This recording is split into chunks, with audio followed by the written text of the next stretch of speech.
What's up, fight fans? I'm the morning after White Castle of Mixed Martial Arts, Tommy Toho, and this is Triple THS. Let's do this shit!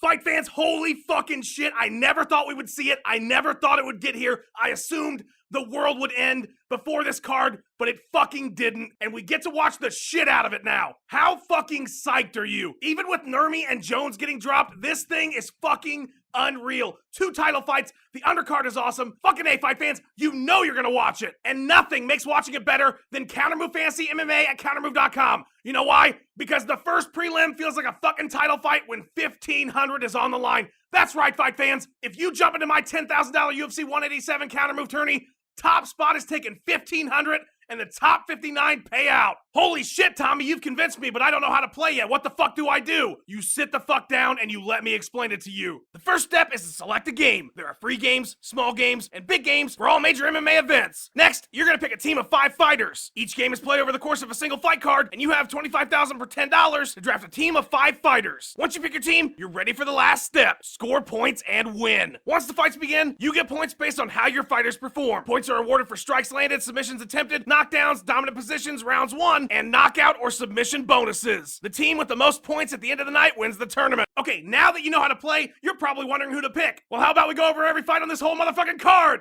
Remember, fight fans, we want stops and we want them fast. Okay, first up, we've got Justin Scoggins taking on Josh Sampo. Both of these guys are on a 2-fight skid right now in the UFC. Not a ton of experience between the both of them. Scoggins has 6 of his last 7 wins via finish, and he has fought some pretty high-level dudes. Sampo has 6 sub-wins in 11 fights and 3 first-round stops. Honestly, this one's a bit of a toss-up. You can see they're both worth roughly the same. Scoggins' experience tells me he's probably going to win, but Sampo could be a very good pick for your Kountermove team. This one's a toss-up, but I'm going with Sampo. I'll explain later. Next up, we've got Islam Makhachev taking on Leo Kuntz. Both guys making their UFC debuts. Makhachev is unbeaten in 11 fights. He's got 5 first-round finishes. 3 of Kuntz's last 4 wins were finishes. His only loss is via sub. Look, these guys are making UFC debuts. It's a tough call. In terms of Kountermove, I'm going with Makhachev. He's got 5 first-round finishes. He's unbeaten, but there are too many unknowns. I would avoid this one on your team, fight fans. Next up, we've got Mike Pyle taking on Colby Covington. What is there to say about Mike Pyle? He has fought everybody in the entire fucking world. Matt Brown says he's one of the best fighters on the planet. He has 16 submission wins. However, when he loses, he gets finished. 9 out of 10 losses are finishes. Covington is unbeaten, but he has very few fights in the UFC. His last 3 wins were subs, and he has 3 first-round stops. I think the experience here is going to be overwhelming. Mike Pyle is still very, very good. He's very dangerous. I'm picking Pyle to win, and I think he might get an early sub. Next up, we've got Rose Namajunas taking on Nina Ansaroff. All of Rose's wins come via sub. She has fought some very high-level fighters, but she has 2 losses straight going into this one. Not a ton of professional experience yet. Nina has also fought some pretty high-level fighters. Her last 4 wins were finishes, but she did lose her UFC debut via decision. Namajunas is exciting. She's dynamic. If you've seen her flying armbar finish, you know she is dangerous and dangerous early. I'm going with Namajunas to win, but I would be careful of putting her on your Kountermove team because at 5,300, there are other fights on this card that might be a surer pick. Next up, we have Uriah Hall taking on Rafael Natal. Uriah Hall is a fucking wrecking ball. 3-fight win streak right now. Devastating KOs. He has never been subbed. Natal is not very good for Kountermove. He's got 1 finish in his whole UFC career. He has been KO'd, TKO'd 4 times. He does, however, have 8 submission wins. Hall has fought some really high-level dudes, and he has never been subbed. I think Uriah Hall could easily fit at the top of the division very soon, and I think he wins and wins in devastating fashion. I'm going with Hall via destruction.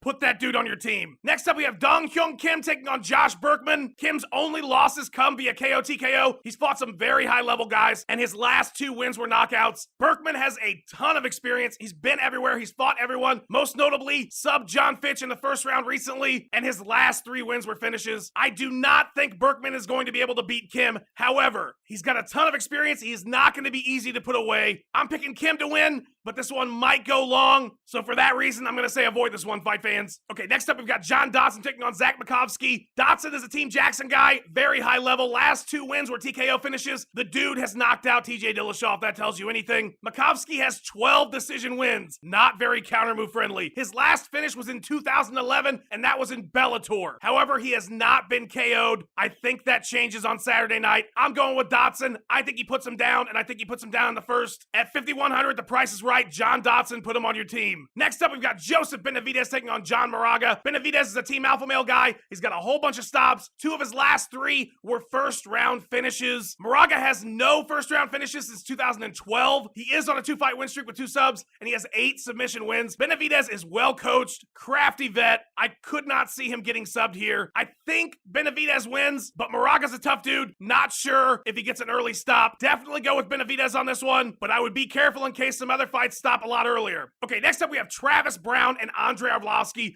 2 giant fucking heavyweights. Somebody is getting knocked out. Brown has 13 KO TKO wins, 7 first-round finishes in the UFC. He's only been stopped by Bigfoot, and that's because he injured himself first and then got blasted. Arlovski has a ton of experience, former champ, impressive first-round win in his last fight. However, he has been KO'd 7 times. I'm going with Travis Brown via first-round stop. You are definitely going to want to put him on your team. I do not foresee him letting Andre just stand there and blast him. He's too long, too powerful. Travis Brown is the pick. Okay, next up we have Donald Cerrone taking on John Makdessi. Makdessi was a late replacement for Khabib Nurmagomedov. Donald Cerrone, we've seen him a million times. He's fought everybody. Lots of really high-level fights in the last year. He only loses to the best, and he has 13 first-round finishes. Makdessi fought less than a month ago. He's very fresh. His last 2 wins were first-round finishes. However, he has not fought a guy at the Cerrone level yet. I'm actually fucking shocked, fight fans, because Donald Cerrone is worth $4,500. With 13 first-round finishes and an opponent like Makdessi,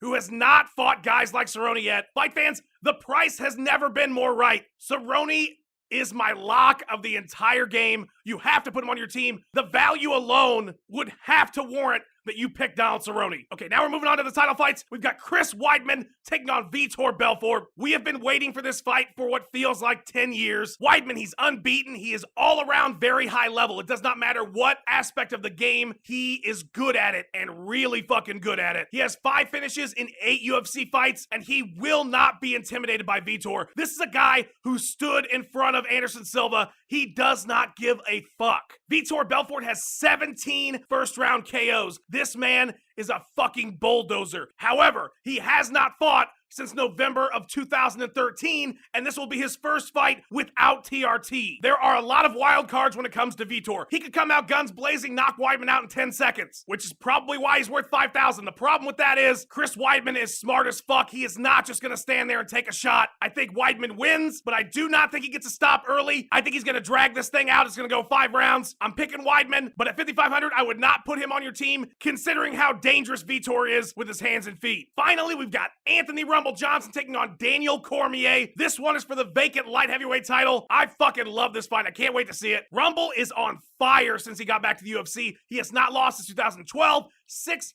finishes since his move to light heavyweight. This dude is powerful. He's like fucking Mike Tyson. Cormier, unbeaten before the JBJ title fight. 7 first-round finishes. This guy is a former heavyweight. He KO'd Bigfoot. There are lots of people wondering if he's going to be able to handle Johnson's power. He has definitely fought some really heavy-handed strikers before. Daniel Cormier's wrestling is on an entirely different level than everybody but John Bones Jones. I do think that will play a major factor in this fight. Johnson always has a chance to knock somebody out. Always. But I think the king of the grind is going to grind this one out. I see it being long and brutal. It's going to go 5 rounds. I think it's going to be a decision for Cormier. That being said, Anthony Rumble Johnson is worth $4,800. He is a hell of a pick at $4,800. So while I'm going with Cormier because I think he's going to win, I'm definitely not putting Cormier on my team because he's $5,400. But if you think Rumble's going to get that early stop, you really cannot go wrong with $4,800. All right, we've gone through every single fight. Pick whoever the fuck you want to pick. I am going with Donald Cerrone, Uriah Hall, Travis Brown, John Dodson, and Josh Sampo. Why am I picking Josh Sampo? Because the price of Josh Sampo allowed me to pick the rest of those guys. Once you've decided your team, hit the play now button, invite some friends, and up until fight night, you can change your team as much as you want. Maybe you wake up in the middle of the night and go, holy shit,